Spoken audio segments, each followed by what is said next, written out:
Hey, Ben Strauss here. In this video, I'm going to be sharing a VST plugin I made called Notewalker. This is a MIDI plugin, which means it doesn't make any sound on its own, and instead it triggers other instruments. I'll be demonstrating with this free piano from Spitfire. So here's how it works.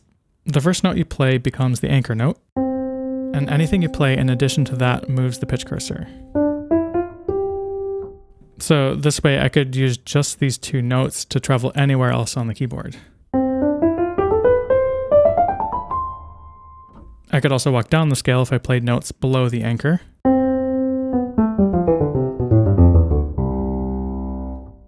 I just walked stepwise, but you could walk in whatever intervals you want by playing notes further from the anchor.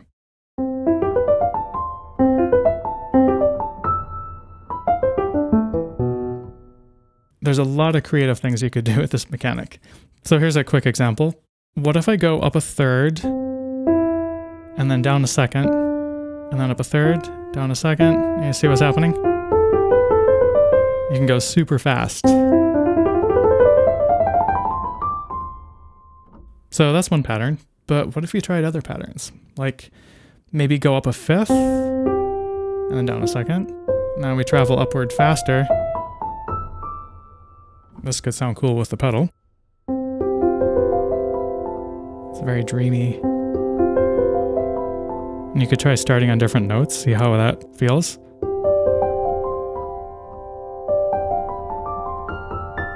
Now, all of this has been in C major, just on the white keys, kind of bland.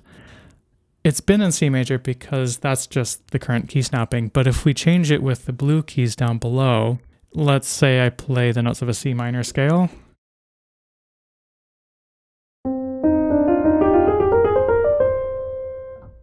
Now we could walk around in C minor.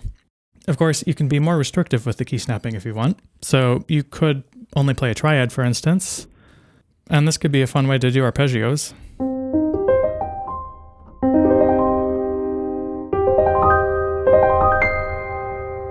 Because I'm able to do so much with just my right hand, that does free up my left hand to stay down here and change chords while my right hand is playing. So yeah, I could do something like this.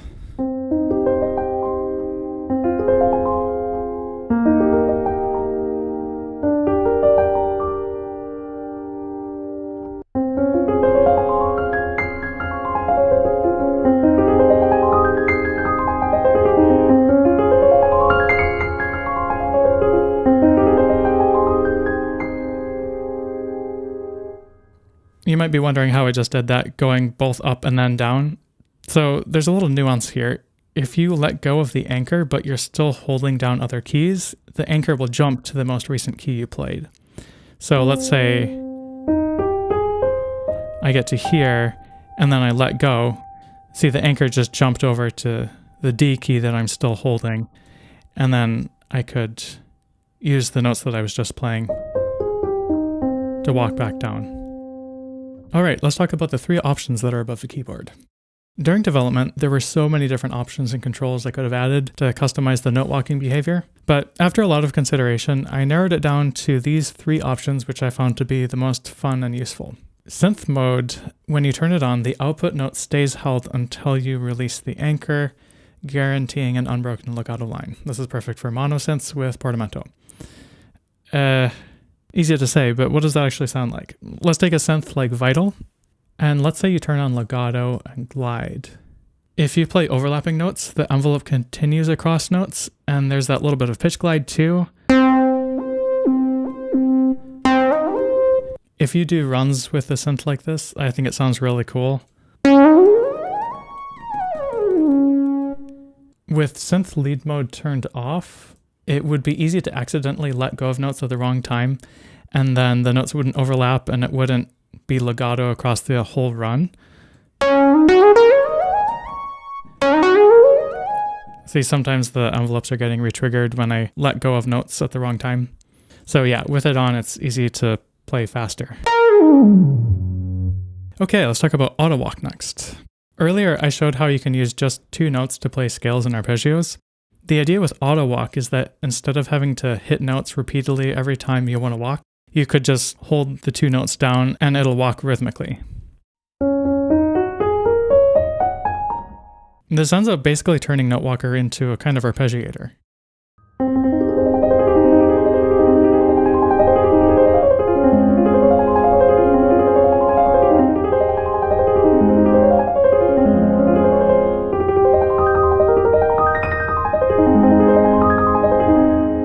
The arpeggiated notes respond to played velocity, so that gives you some control, but it means that the arpeggiated notes are either all loud or all soft. It's more interesting if the arpeggios swell, so to get more control, you can turn on the mod wheel to velocity option, and then maybe do things like this.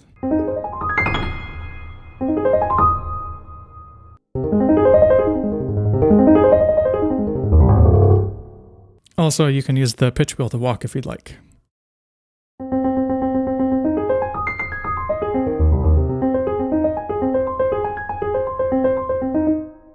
Alright, next let's talk about transpose. Notewalker's approach is fundamentally one note at a time.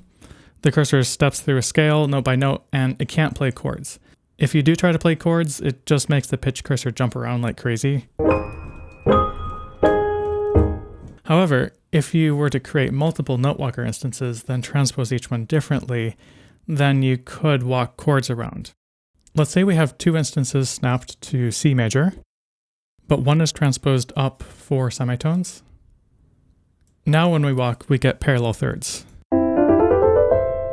Or if we did different key snapping, we could get layered arpeggios like this maybe.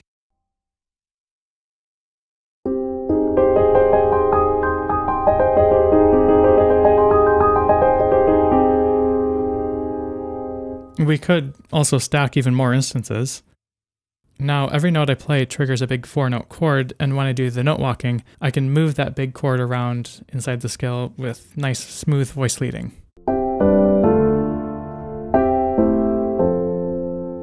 If all of the notes of the chord are sounding at once, it sounds a little boring, but if we add delay effects after each one, we could get the chord to roll a bit.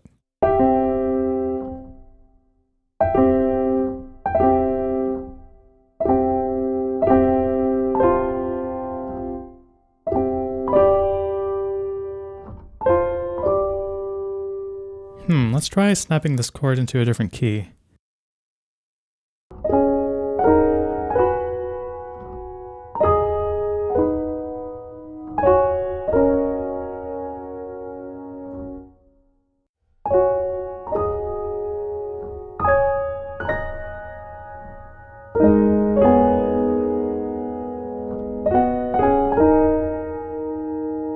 Interesting stuff.